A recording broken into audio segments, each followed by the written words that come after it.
السلام عليكم، أنا حارث سعيد وده برنامج كلام لصاحب نصيبه. في البرنامج ده هنتكلم عن مواضيع وكلام حابب أوصله ليك بشكل مباشر وبسيط، وأتمنى الكلام يوصل لك وتكون صاحب نصيبه، أو يمكن أنت نفسك تكون سبب في إنك توصل الكلام لصاحب نصيبه. يمكن أنا بحس إن فكرة الدعاء ممكن تختلف من شخص للتاني، لكن في النهاية هنلاقي إن القلب هو اللي بيتحكم في الكلام اللي بنقوله وبندعي بيه. زي لما حد بيدعي لك وبيقول لك أنا بدعي لك من قلبي، سواء كان حد قريب منك، والدك، والدتك، أخوك أو صاحبك، الكلمة هنا بتطلع من القلب بصدق، لأن طول الوقت إحنا بندعي ربنا حتى ولو مش واخدين بالنا. لسانك ممكن يكون خلاص اتعود، أو قلبك حاسس فلسانك بيقول اللي في قلبك أو اللي قلبك حاسه، اللي في قلبه على لسانه. بتلاقي يومك عبارة عن دعوات. طيب القلب الحر والنقي دايما هتلاقيه سهل انه يدعي وسهل يعبر عن اللي حاسس بيه، غير القلب اللي متعلق بمواضيع كتير او اخطاء ممكن يعطله عن الدعاء، او مش عارف يدعي، او بيدعي ولكن مش حاسس باللي بيقوله، قلبه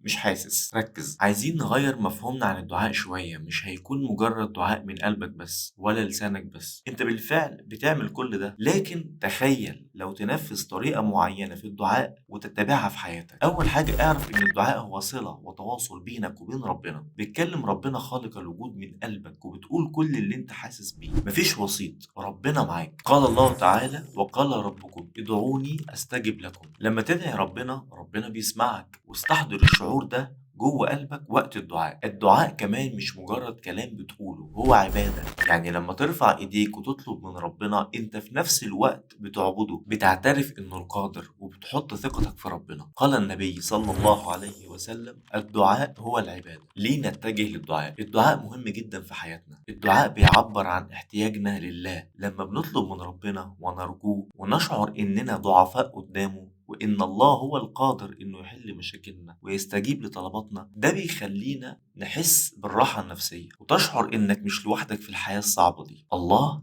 معنا، غير إنك فعليا بتصفي قلبك وتحس إنه حر بعد ما تفضفض لربنا سبحانه وتعالى كل اللي جواك، وده بيريح نفسيتك وقلبك. الدعاء هيعلمك الصبر والتوكل على الله، سواء في اللحظات الكويسة أو اللحظات الصعبة اللي ممكن تمر بيها في حياتك. الدعاء لما بتقوله وتحس بالعبادة دي، هتعرف إنه مفتاح الراحة. ولما نكون في ضيق، الدعاء هو اللي بيفتح لينا باب الأمل وبيخلينا نتفائل ببكرة، لأن كل أمورك في يد الله الوهاب الواسع الرزاق.